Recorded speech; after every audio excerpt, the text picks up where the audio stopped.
Are we rocking and rolling? Yeah, just give me one sec. Giving people a second to find it here. Yeah, you're good. All right, come on in, everybody. Welcome back to the Holler. TNHoller.com is where you can find us at the TN Holler on Twitter, Facebook, TikTok, all those places. We also have hollers hollering across the state. Thanks to your support, we really do appreciate it. Chip in a few bucks a month, get one of these hats like the one I'm wearing. And as always, shout out to Elisa Parker. If you're buying or selling a home in Middle Tennessee, please do it through her. She's very supportive of us. And if you need a lawyer, Abby Rubenfeld is a rock star. All right, today we're talking to somebody who has thrown her hat in the ring to run for a seat in East Tennessee. Michaela Barnett is running for the seat currently occupied by empty suit Tim Burchett. Tim Burchett. Michaela, how are you today? I think that when you are climbing a mountain this steep, that every day is kind of like a backpacking trip where you get Yes. really high highs and you hope that you have enough resources and you meet enough people along the way. And that's our experience. So, a lot of work ahead of us, but really grateful to be doing this work with so many folks here in East Tennessee. Well, I appreciate that you have thrown your hat in the ring. I ran for Congress myself once upon a time, so I know it's a heavy lift. It's MichaelaForCongress.com is where people can hear more about you. But I guess let's start from what made you decide to do this?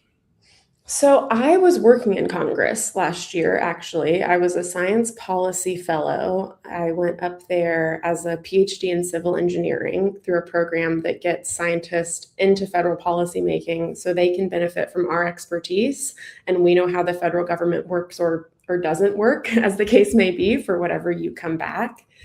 And A, most of my work was not some of the proactive policy work I was hoping to be able to do. I went up to DC before the 2024 election, joined my office about a month before that November election, and then had just a few months under my belt before Trump's inauguration. And my entire time basically was focused on harm reduction and trying to stem the bleeding of this administration. And simultaneously, I basically had the schedule of a member of Congress. So my husband was still here working in East Tennessee in our home area, and I would come home every weekend or every recess, and people would say, "Michaela, you are on the inside. Tell us, do the Democrats have some secret plan that we aren't seeing on the outside?" And the answer was no. They don't have a secret plan beyond the strongly worded letters and the little things that you wave at the joint address. And so I decided to run because it was really clear to me that we need a generation of leaders in Congress that aren't just trying to go back to a pre-Trump status quo, but that see the brokenness of the system and can articulate a vision for the future that also is something that people across the political spectrum can unify around. I'm running in the longest held Republican district in the country. My seat has been Republican since 1867. I tell that to people not to take away their hope for what is possible this year, but so that they know that I know the reality of the race that I have gotten into. And I tell folks a lot of the time, we're not going to win this race in spite of the people that sent Trump to DC and that sent Burchett to Congress last year or the time before.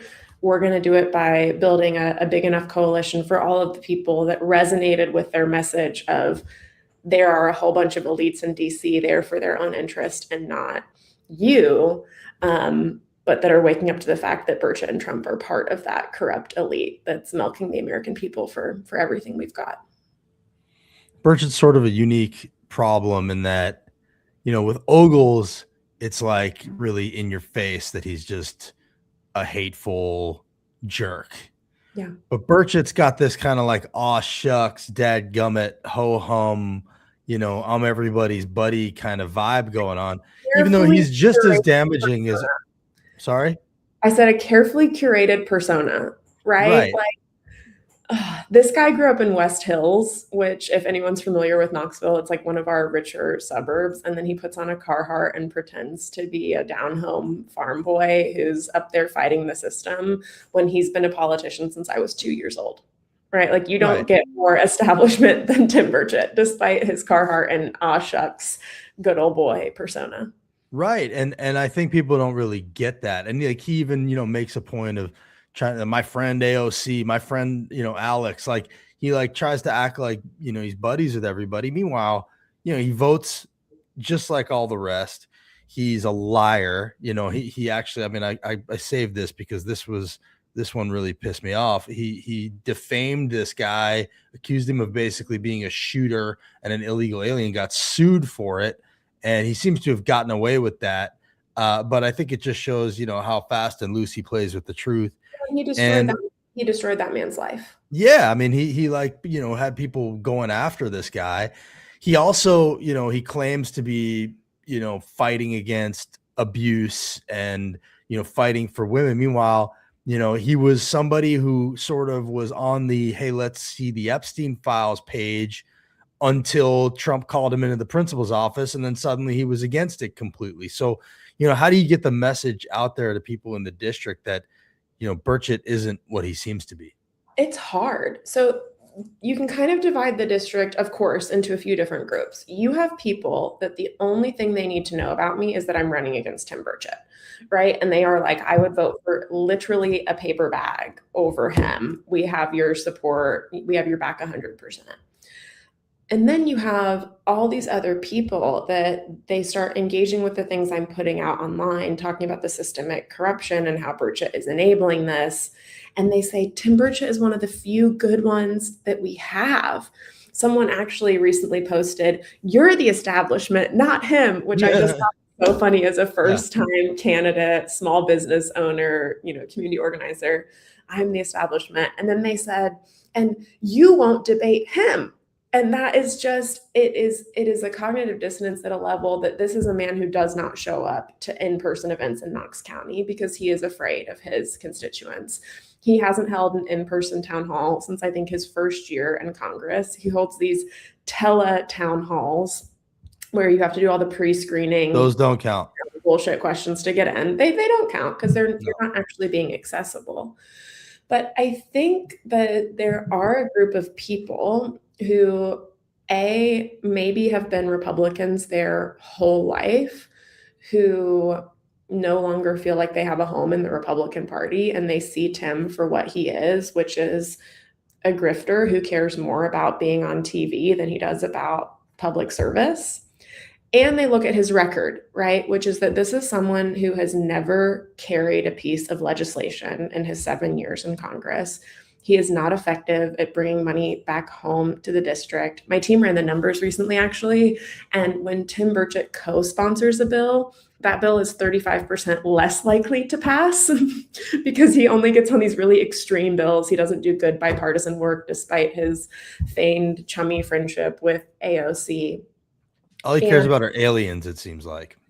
Well, I actually don't think that Tim Burchett cares about aliens. I think he cares about two things. Wait, hang on. That's breaking news. Let's go. Let's hear it. Well, here's the once you understand the two things that Tim Burchett cares about, you understand all of his behavior, which this man cares about getting an attaboy from President Trump. True. And he cares about getting news clicks, and he cares about being on camera. And if he can come out and be the most ridiculous person talking about aliens, then he will get on the news more. If he can be a caricature that late night shows like to make fun of, if he can play up anything to get more time on camera, he will do it. So when you understand he makes decisions based on two things, you understand how he votes. It's not for the people of East Tennessee. You understand the priorities that he has and the messages that he talks about. You understand him just basically like launching himself over a railing when Trump comes in for a joint address to try and get that handshake and that photo op. Yeah.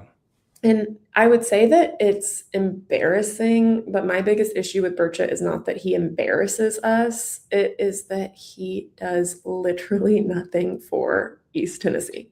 He is not a functioning member of Congress. Well, I have a confession to make. I watched the entire Burchett Joe Rogan episode, Bless you. Bless you. and I can tell you, he didn't say anything revelatory or insightful about aliens, and it was mostly about aliens the whole interview. And he didn't seem to know a damn thing about anything. So he Okay. walks around like he has some expertise about this stuff, but he had nothing for 3 You know what? hours. He had nothing. So I have three things to say about the Tim Burchett, whatever, this whole thing. I heard that the folks on our aliens or our UFOs on Reddit are turning against him, which if he's lost those people, I mean, He's bad lost the news alien for people. Tim Wow. Burchett. If you've lost Yeah. the alien community, bad news for you. Mm-hmm. The second thing is that he keeps saying, "Oh, if I were to reveal what I knew, it would blow your That's what I'm socks." saying. That's why I watched it. Right? Right. Yeah, Right. but he's He had nothing. I'm a member of Congress, so my pitch to him is, well, just step down, let me take your seat, and then you can blow the lids off of everybody. You can He had just nothing. really be revelatory. He But had the nothing. third 3 thing, hours. which is that, he also was platformed by, Tucker Carlson. He went up to his cabin in Maine to do the same alien talk. And it goes back to this carefully constructed facade that we're talking about, which is when he flew up to Maine to talk to Tucker Carlson about UFOs, we were in the beginning of the longest government shutdown in history. SNAP benefits were about to be cut off. I was putting on a town hall in my district trying to give people resources and information. And he went and you can look in his FEC filings, he got a limo to drive him to Tucker Carlson's cabin from the airport, these really expensive hotel rooms.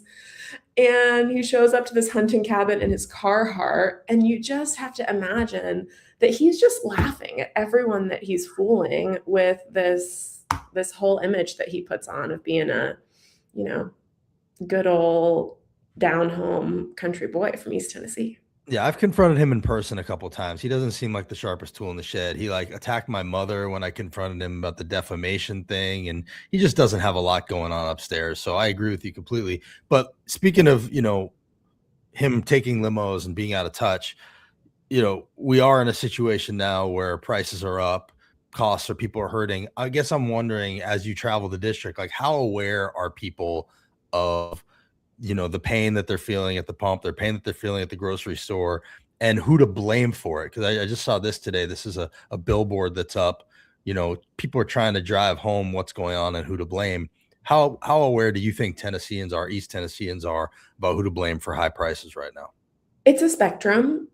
And that is the case when you actually get out and talk to people across the political spectrum, again, unlike Tim, where you still have a few people that, I was out last Thursday in Blount County talking with folks, and this young man came up and we were chatting and he said, "I'm conservative." I said, "Okay, let's talk about your values. Let's talk about what I'm running on." And he said, I don't get why people are protesting. I just think they believe everything they see online. And I think that's crazy. I said, "Okay, well, how do you think about the job that Donald Trump is doing?" He said, "I think he's doing a good job. I think it's a hard job, but he's doing a good job." And we talk about the pain at the pump. We talk about the needless Iran war and all of the other things that this president is doing. And some people definitely believe the short-term pain, long-term gain message that has been the talking point, right, for the Right. MAGA base. But more and more and more people, again, the moderate Republicans, the independents, the Democrats, or the folks that are politically homeless outside of the Democratic establishment, just look at me. And when I ask them, what is the issue that you care most about? They just kind of gesture broadly. And they're like, everything is so chaotic and so corrupt and costs so much money. And they are accurately pointing the blame at Donald Trump and his enablers. So it is a spectrum in some case, but I think that message is really breaking through to people that Donald Trump does not care about you. He does not care about you. He does not care about your life. He is saying it outside in clear terms every single chance he gets. His advisors are saying, please talk about the economy. And instead, he goes on a 5-minute rant about ballrooms and then falls asleep in front of everyone and takes a nap. Amazing. Right. And Yep. people, I think, are starting to get that even in some of these echo chambers. Yeah, I hope so. And, the corruption that they claimed to care about when they were going after Hunter Biden, now we're seeing it with the Trumps, confirmed and at a much greater scale. And suddenly people like Burchett are just silent about that, even as, people are paying a lot more at the pump. So you would hope that they would wake up and understand what's happening. Sorry, yeah, go ahead. It's just a perfect example. This was a week or two ago, and I shared this on my socials that I was out at the stockyard here locally, and I was talking with farmers about the issues that they are having. Now in Tennessee too, most of our farms are cattle, right? We don't have a lot of we don't have like corn and soy to the extent that y'all have out in middle or West Tennessee. And I was talking with one farmer and I was like, what are the biggest issues you're experiencing? And he said ticks and tick-borne diseases are killing his cattle. And right now there is not treatment because this is this new thing. We need more research on it. There's no compensation for his cattle that are dying. I'm pretty sure it was the same week that Tim Burchett came out and he was like, Bill Gates is releasing ticks that spread alpha-gal disease to keep people from eating meat. He's spreading these conspiracy theories. You look at what Bill Gates is actually funding, and it is funding research into sterilizing the same kind of ticks that are impacting East Tennessee farmers. So again, the opposite. Someone spreading conspiracy theories about what could actually help his constituents versus the constituents I'm talking to and the voters I'm talking to are saying, I have tick-borne diseases in my cattle and I need help figuring out how to prevent and treat that. Yeah, it's like you would think that they would realize who is actually fighting for their interests and who's fighting against them, but they just seem, more excited about anybody that's trolling the libs than anything else. I And will that, say that yeah. when I was talking with this farmer, at like 25 minutes in, I'm like, I'm going to reveal that I'm a Democrat. And he's going to be like, oh, bye. Sorry. Never mind. And I did. I said, I'm a Democrat. Hope you don't hold it against me. And he just was like, no, not at all. Took my cards. And actually, when I first told him I'm running against Tim Burchett, again, I expected him to say, oh, I love Tim. He's one of us. And he said, a lot of people are really mad at Tim Burchett because they think he's out of touch. And for an older cattle farmer in my district to be saying that in the conversation, I took as a really promising sign. Yeah, I mean, I think the ags, and Justin Jones says this a lot, I think the ag stuff is actually a place where there's a lot of common ground to be found. The pollution of rivers and rural red communities that, is getting bipartisan pushback. The tariffs, I think, are hurting people. And, they don't really have a message other than, we gave them a bailout. Yeah. Which they've done twice now, and that's not what farmers want. Farmers want markets. They don't want, they want a farm. They don't want bailouts. We've lost, I think we lost 15,000 farms last year alone. So, you can't really hide that. And that's, by the way, why Trump just did that interview in, I guess, Wisconsin with Kristen Welker that he stormed out of yesterday because she pushed back on his election lies. He was doing that to try to reach out to farmers, I think, because he knows that's a weak point for him and for them in these midterms. And so, I think that is an important sort of place of common ground. And, that's why like Ogles is like, oh, I was on the farm when I heard about this homophobic tweet that my people, like, they're all trying to do the I'm a farmer thing, even when they're not. So I think it's important to highlight that. Just, I guess I wanted to ask you about a couple, obviously the high prices thing comes from this war. One of the just sort of ways that I kind of like try to reach out to Democrats and find out where they are on this stuff, like where we just saw Democrats sort of split by a vote where some of the Democrats voted against a Rashida Tlaib resolution to limit Trump's ability to join Israel in attacking Lebanon. So I wanted to ask you, like, what are your beliefs about the war and our relationship with Israel? Yeah, I think that this is one of the biggest things that we have going against the Democratic Party, and why this whole both sides are the same kind of malignant centrism can take hold so easily, especially with young people. And I hear this with younger people all the time when I'm talking to them about not just the issues they're facing, but really kind of their sense of empowerment and agency. And they're like, things suck and nothing's going to change. And also, voting Democrat's not going to change because they're part of the same kind of war machine. And so, we had this whole hullabaloo about the DNC autopsy that turned out to not be an autopsy. And a lot of people, myself included, thought that that was maybe being buried because it probably said that Democrats' relationship with Israel was hurting the Democratic brand, right? I hate to call it a brand. And so, what I think is that we are engaged in this conflict because of Netanyahu. I don't think that this is America's conflict or fight to be engaged in. This is another expensive forever war. And ultimately, I don't want my tax dollars going to bomb people in other places. I want them going to fund services here. I think that what is happening in Gaza is a genocide.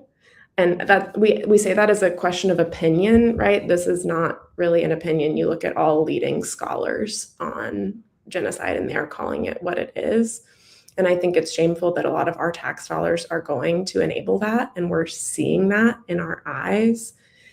And the other thing that I think is really important, and it's hard that we always have to bring these two things together, is that we do see such a rise in anti-Semitism, and we have to disavow that too, and understand that anti-Israel sentiments is not anti-Semitism. We can critique a country and still not want,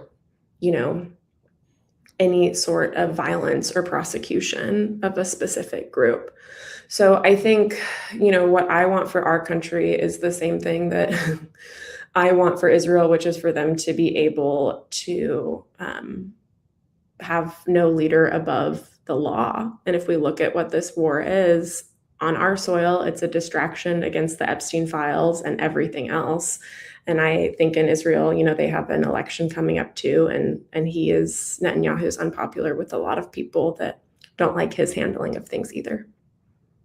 Yeah, we haven't really met, so I don't know if you know my background at all, but I am a Jew with family in Israel. Grandparents survived the Holocaust. I was bar mitzvahed at an Orthodox temple, and I agree with everything you're saying right there. I think we absolutely need to cut off aid to what they're doing right now. It's a genocide for sure. We posted a video from a Holocaust survivor this week who has been very vocal about what's going on over there. And, it's not our values. And, I completely agree that the Democrats have played a part in this, and it leads to this sort of, you use the term malignant centrism. I think that's good. It definitely contributes to this idea that both parties are the same, and that's kind of the third rail for Democrats. That's what keeps people home. And if we even just extend it beyond, it's that we have this sense that our government is responding to interests that aren't ours, Yeah, which right? they are. Not working class American interests. And that is what we feel with, APAC. And you look at who APAC is funding, and they're funding people across the aisle. They're funding both sides for sure. Yeah. You look at corporate PACs, right? And they are funding Democrats and they are funding Republicans. Right. So when people say, oh, you're a Democrat, you're part of this whole system, this whole election industrial complex. And, I am a Democrat that's also pretty critical of the Democratic Party. And, but I think it's kind of like with family, right? Like you can criticize your siblings, but you don't want other people to, where I'm like, I'll criticize the Democratic Party because I want it to be better, right? I want it to be the champion. Right. Same reason you criticize America. Exactly. I want to be the champion of working class people again. Right. And I think for us to have the level of change in government reform that we need to see in this country, we need a whole generation, and generation, I'm not talking about age, I'm talking about a new cohort of political leaders like myself that say this system is not working and Yep. it's not going to be fixed by people getting in funded by the same interests and beholden to the same interests. It's going to be people that want campaign finance reform so that A, selfishly, we no longer have to do call time and beg people for money, but B, so that, the ultra wealthy and entrenched organizations are not the only voices that matter in our government.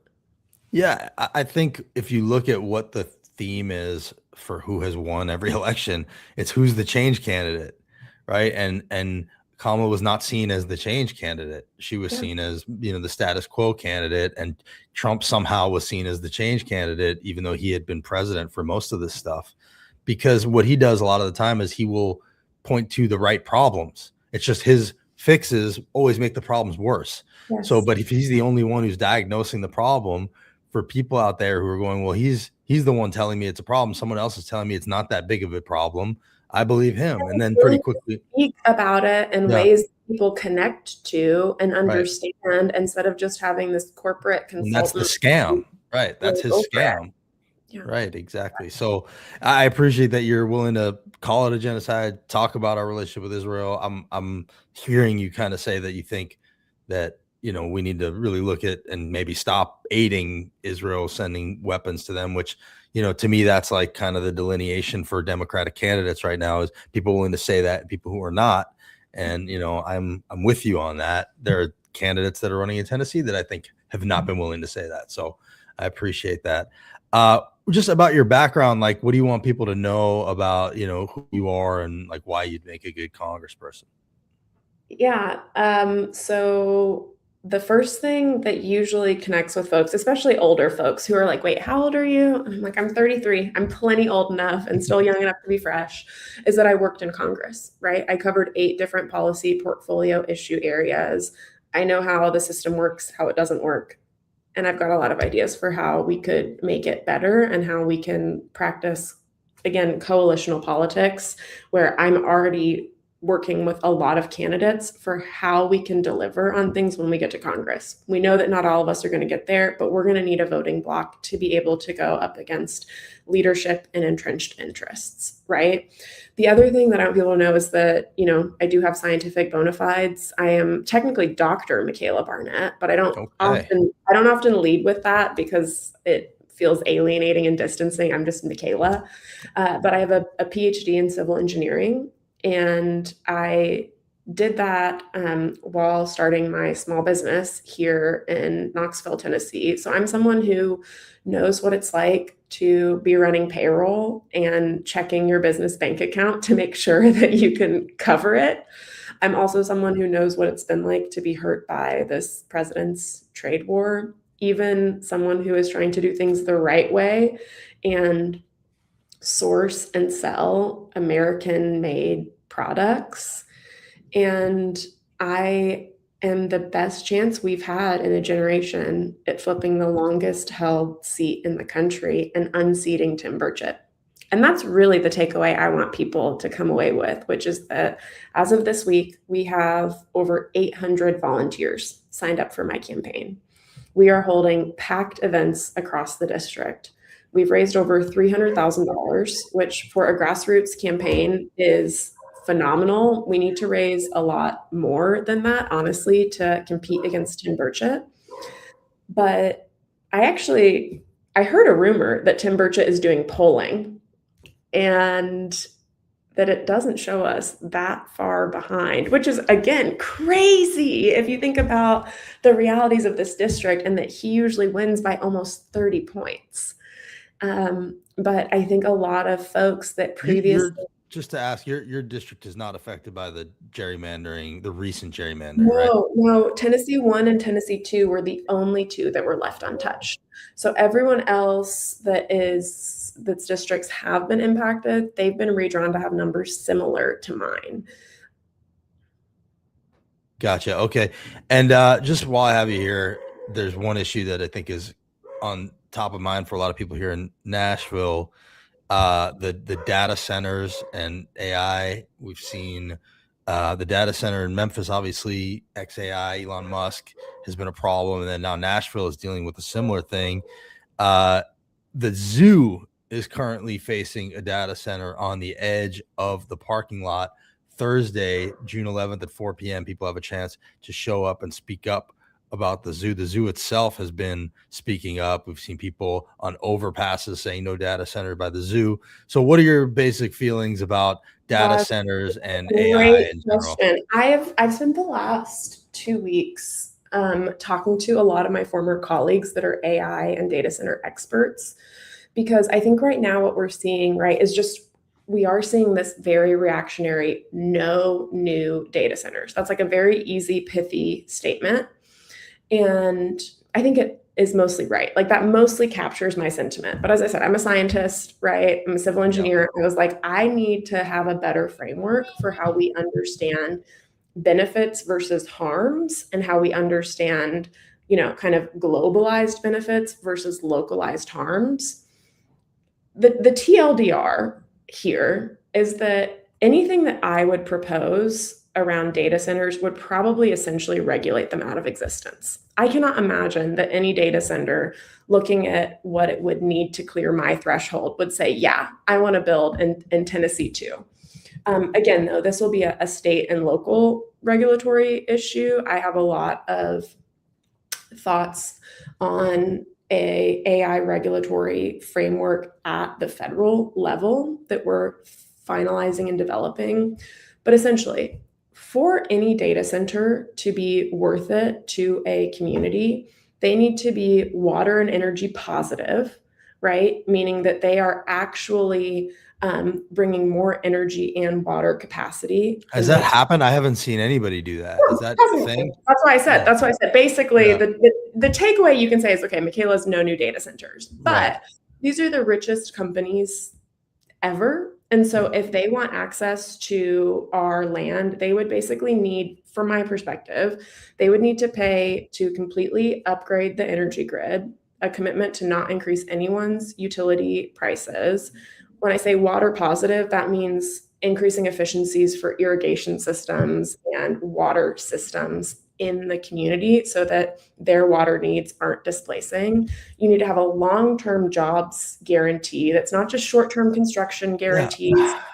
You got to I mean, invest in yeah, hospital. these are all the promises that XAI made to Memphis, Yeah, and then they like went back on their and they whatever were gray they were water full. facility. They didn't bring any job. Like Yeah, it's all they were full lies. of it. They were Yeah, full of it. Yeah, exactly. So I'm not talking about like toothless promises either. right. I mean, I think we do need a moratorium so that regulation can catch up. I don't think that we need data centers, right? Like right now, the promise of AI innovation, the reason that have a more nuanced take on this is because we are in an AI race with other countries, and there are national security concerns, there are scientific innovation and advancement considerations that I, So as a so scientist, like your sense is that those are because I hear those points being made, and I tend to think like those are fear mongering. Like it feels like right they're just trying to make us feel that way. now, right now, they're promises that have not been Right. realized. Like we have Right like now, 1,000 more data yeah, centers in this country than any other country. that's right. Right now, the reality is what we see in any other poorly regulated industry, which is wealth and benefits accumulation at the top and harms spread out among the working class. That Right. is the current reality. Now, there are some data centers, like ORNL is in my backyard. It's not in my district. It's in Anderson County, not in my district.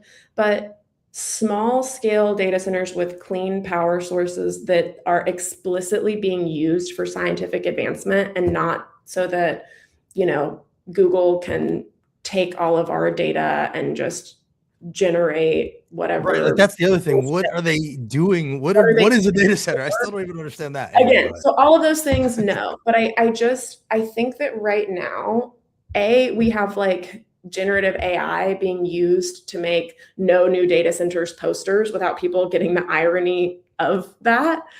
But I think that what we need in places of power like Congress and in our state legislature is folks that have a greater understanding of both this technology and the harms and potential benefits, and can really have a very, very toothy regulatory framework for artificial intelligence and data centers. Like I said, I don't think any company would want to clear the bar that I Right. would set. And like you said, XAI, like they had a lot of promises, none of them had teeth, and now they are using dirty fuel and they are polluting a Black community in Memphis.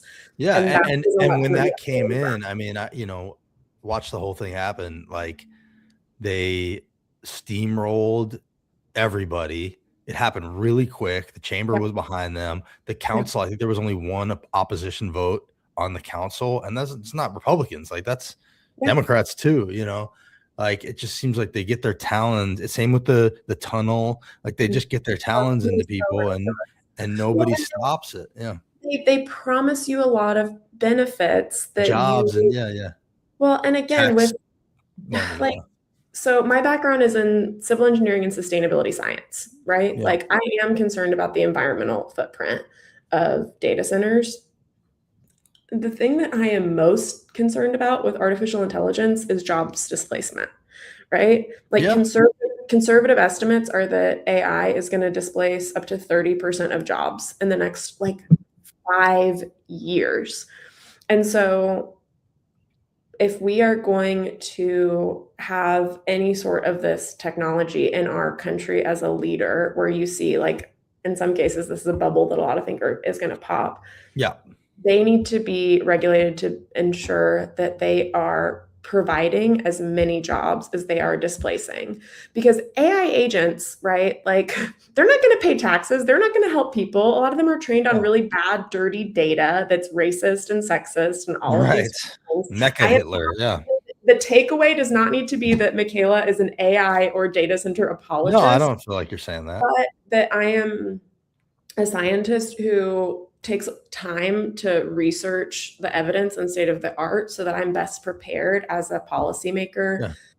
to advocate. I was talking with my team about this literally yesterday about what it would be. And we can pose this to people. What would make it worth it? Maybe nothing. Maybe nothing makes it worth it. But if they're going to pay for all of the rural hospitals that have shut down, universal pre-K, things that don't exist right now. This is a Yeah. fantasy world. But then you start saying, okay, what are the trade-offs? I just want to be able to still consider trade-offs in a future decision-making capacity. Gotcha. Well, I do feel like this thing next to the zoo is particularly I egregious think it's atrocious. as a Nashville I Zoo think it's atrocious.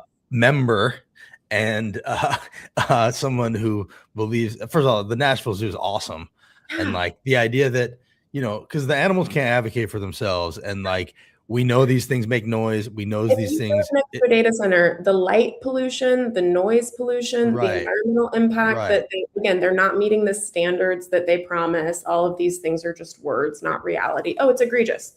Right. Absolutely shouldn't go through. I really hope that public pressure and organizing is able to prevent this. And I'm encouraged by how many people are so upset about data centers, because I think that they are, in a lot of ways, a symbol too of everything else that's going wrong, which is these Yes. rich companies that want to extract way more from us than they will ever give.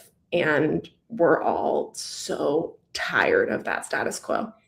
Absolutely. All right. It's Michaela for Tennessee.com. She's running against Tim Burchett, dadgummit. And it's time for that guy to go back to the fake farm that he's not from. And appreciate it. We'll be watching. And, keep us posted. If you have anything else you want us to share for you, let me know. Always will. Thanks for the time. Appreciate all of the work that you do on the ground in our state, where we are the testing ground for the dissolution of democracy. And that means that we also get to be the origin for how we organize and mobilize against it as everyday citizens. Amen to that. Thank you, Michaela. Appreciate it. Yeah, for sure. So that is Michaela Barnett running against Burchett, who I'm sure you all know if you follow us. Go check out her website. And I know we do love our Nashville Zoo. Carol, I am pretty horrified by this story because, I know the neighborhood, I know the zoo, I know exactly what they're probably going to do. And it just seems like this is one of those over the line, way too far moments, but no new data centers. Who, I don't know the guy's name specifically, but he runs the Threads account and the Instagram. He basically summed up what's going on over there, saying that it's kind of a race against time, that if they can finish their permitting process before the council passes their regulation, that will happen. So right now, I think Thursday there's a public comment, and like right now is the moment where everybody should be reaching out to their council members, even if you don't live in Nashville. I think just like make sure they feel the pressure and, you know, show up to whatever. And like this has to stop. And I think what Michaela said is right. It's like this is sort of emblematic of the oligarchy's abuse of the working class, people of color, and the country in general. And it's like every once in a while we come to these sort of flashpoints where we see sort of these general themes come to a head, where the rubber meets the road, and you never really know what that's going to be. I mean, sometimes it's Minneapolis and ICE, and sometimes it's the fucking Nashville Zoo and these data centers, which I still don't really even know what the hell a data center is, but hopefully smarter people than me do. Anyway, thanks for following, and we'll see you next time.